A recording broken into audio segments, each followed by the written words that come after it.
Revit 2022.1 introduces the ability to duplicate sheets. In the project browser, right-click any sheet and select Duplicate Sheet in the context menu.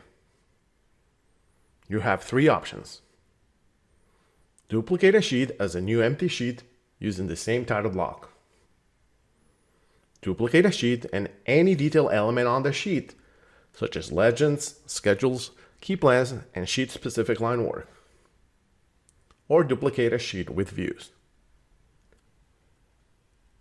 Here, you can choose to duplicate all placed views as independent copies. Include view-specific element in the copied views, or create dependent copies. Note that this option will be disabled for view types that do not support dependent copies. Project documentation gets even easier and faster with the ability to duplicate sheets in Revit 2022.1.